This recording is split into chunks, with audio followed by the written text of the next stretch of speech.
En medio del humo sagrado que ascendía hacia el cielo, un anciano sacerdote quedó completamente paralizado.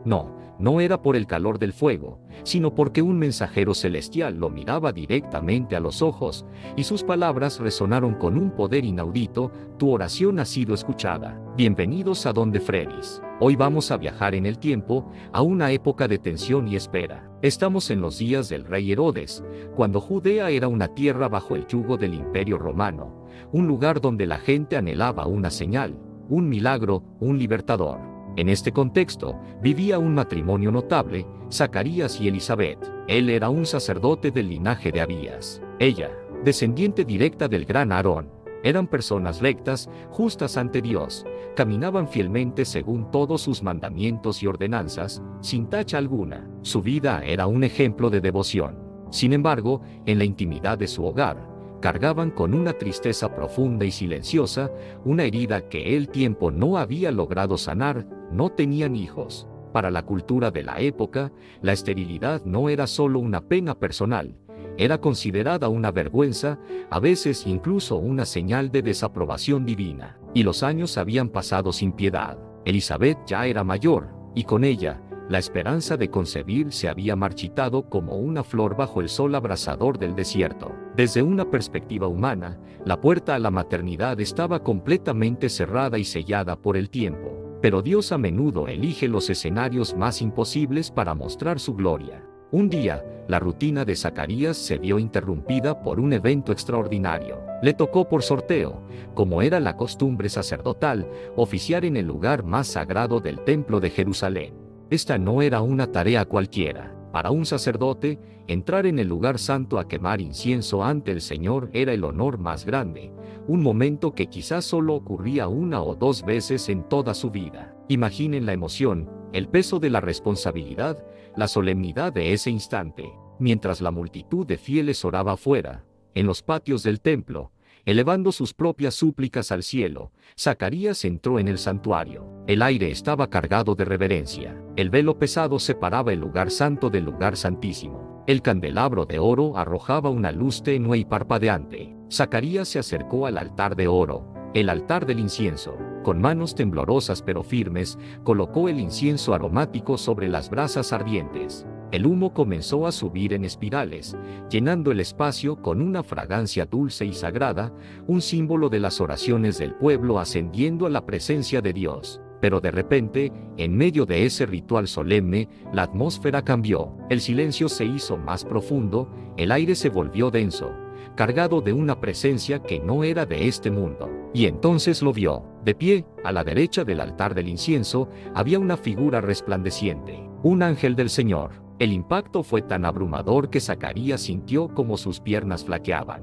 El terror se apoderó de él, un miedo primordial ante lo sobrenatural, ante la manifestación de lo divino. Su corazón latía con fuerza, pero antes de que el pánico pudiera consumirlo, la voz del mensajero celestial lo envolvió, firme y tranquilizadora: no tengas miedo, Zacarías. Y luego, las palabras que cambiarían su vida para siempre: tu oración ha sido escuchada. Esa frase debió atravesar el alma de Zacarías como un rayo. ¿Cuál oración? ¿A qué se refería? ¿Acaso hablaba de esa vieja, casi olvidada petición por un hijo? Una oración que él y Elizabeth habían elevado al cielo durante años, con lágrimas y fervor, pero que con el tiempo se había convertido en un susurro resignado, una herida aceptada. Había dejado de pedir, convencido de que esa puerta estaba cerrada para siempre. Pero el cielo no olvida. Dios escucha incluso las oraciones que nosotros hemos dejado de pronunciar. El ángel continuó, su voz llena de autoridad divina: Elizabeth, tu esposa, te dará un hijo, y lo llamarás Juan. La promesa era clara, directa, imposible. Pero había más. Este no sería un niño común y corriente. Él será para ti motivo de gozo y alegría, y muchos se regocijarán por su nacimiento, porque será grande delante del Señor. El ángel describió un destino extraordinario: no bebería vino ni ninguna bebida fermentada, estaría lleno del Espíritu Santo desde el vientre de su madre, y su misión sería monumental. Haría que muchos de los hijos de Israel volvieran al Señor su Dios, e iría delante de él con el espíritu y el poder de Elías. para preparar al pueblo, para hacer volver los corazones de los padres hacia los hijos y de los rebeldes a la prudencia de los justos. Su propósito era preparar un pueblo bien dispuesto para la llegada del Señor. Zacarías, un hombre de fe pero también un hombre práctico, un anciano que conocía las limitaciones del cuerpo humano, se sintió abrumado. La lógica y la experiencia chocaban frontalmente con la promesa divina. La duda, esa sombra que a menudo acompaña a las más grandes revelaciones, se deslizó en su corazón.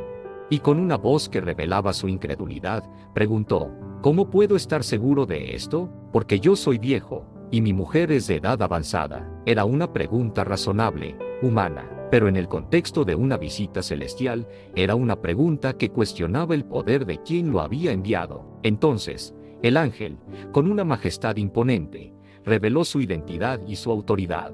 Yo soy Gabriel, estoy en la presencia misma de Dios, y he sido enviado para hablarte y darte estas buenas noticias. La respuesta era un recordatorio contundente.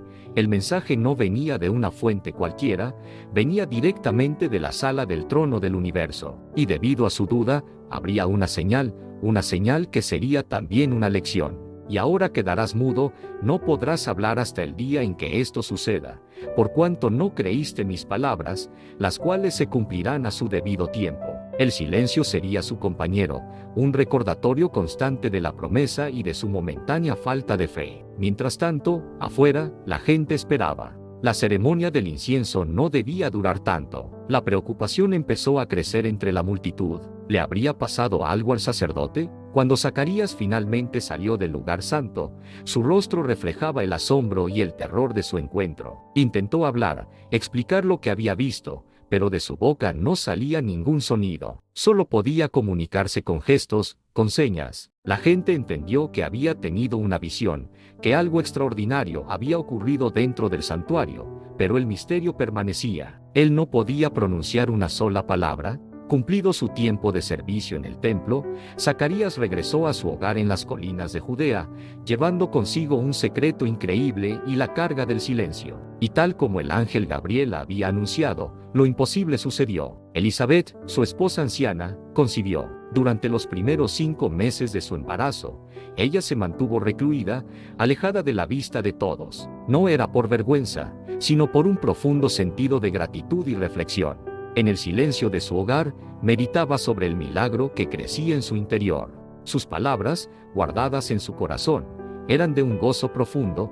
Así ha hecho conmigo el Señor en los días en que se dignó mirar para quitar mi afrenta entre los hombres. La vergüenza de décadas se había transformado en un honor divino. Elizabeth sabía que no solo llevaba en su vientre a su hijo anhelado, sino el comienzo de un movimiento divino que estaba a punto de sacudir los cimientos de la historia. Llevaba al precursor, al heraldo, al que prepararía el camino para el Mesías. Un niño anunciado en el solemne silencio del templo, frente al altar del incienso, por un mensajero que venía directamente de la presencia de Dios. La historia de Zacarías y Elizabeth nos enseña que Dios actúa en su propio tiempo y de maneras que superan nuestra comprensión. Nos recuerda que ninguna oración sincera se pierde y que, a menudo, cuando la esperanza humana se agota, es justo cuando el poder divino comienza a manifestarse de la forma más espectacular. Si esta increíble historia de fe, duda y cumplimiento de promesas te ha inspirado, te invito a que le des un me gusta a este video y si aún no lo has hecho, a suscribirte al canal Donde Freddy's para seguir explorando juntos estas narrativas que han moldeado nuestro mundo. Gracias por acompañarnos.